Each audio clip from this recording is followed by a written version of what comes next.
Jen's just made a good comment.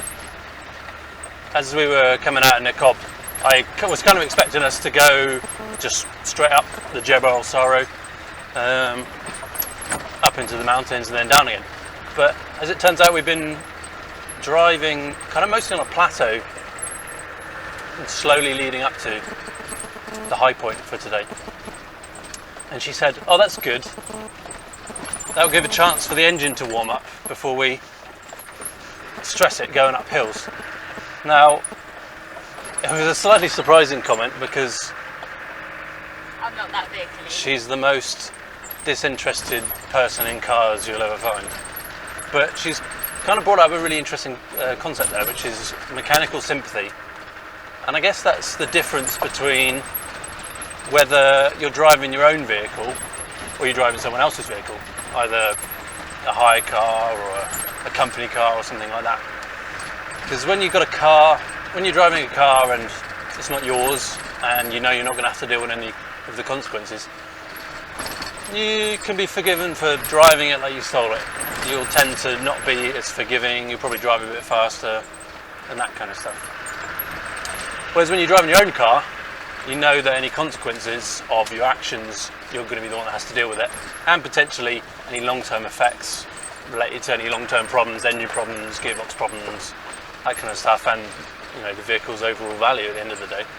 It's an important concept, I think, for when you're going on an extended kind of expedition or overland journey in your own vehicle. Certainly, the more sympathetic you are to the vehicle, the more it's going to treat you well.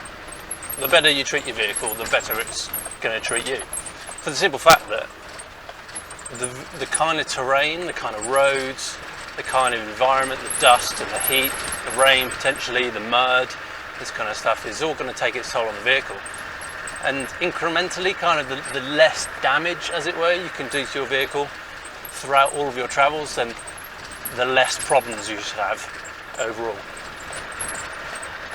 Now for me, there's a few things that I kind of just instinctively do because this is my vehicle and I don't want to try and stress it too much. I guess the first thing is that I just try and keep the speed down, really, because the faster you go on this kind of terrain, just the more battering you give the suspension. And there's a certain, you know, with the corrugations, there's a certain kind of speed point where it's probably better for your comfort if you go a bit faster on the corrugations than not. It certainly wears the components of the suspension quite a lot more. So keeping the speed down is probably one of the easiest ways that I try and protect the vehicle, as it were. Another way is that when it comes to things like gear changes, I tend to, if I'm changing down, then I just blip the throttle a bit before I change down. So it just brings the engine up to the same speed as the rest of the transmission, and it just stops you having a jerk. Because when you're going off-road, you tend to have to change down quite a lot. You come across an obstacle, you've got to take it a bit slower, and you can kind of do that. And if you just dump the clutch, you'll get a jerk.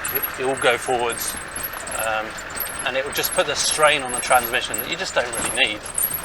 The other thing for me as well is just trying to read the ground, because even on some of the best tracks you could get a washout or a rock fall or something like that, and you'll find yourself getting catapulted several feet in the air along with all the occupants and the contents of your vehicle. And as we found out, smashing a pot of swarfiga all over the back of the vehicle, and we now have a constant smell of swarfiga.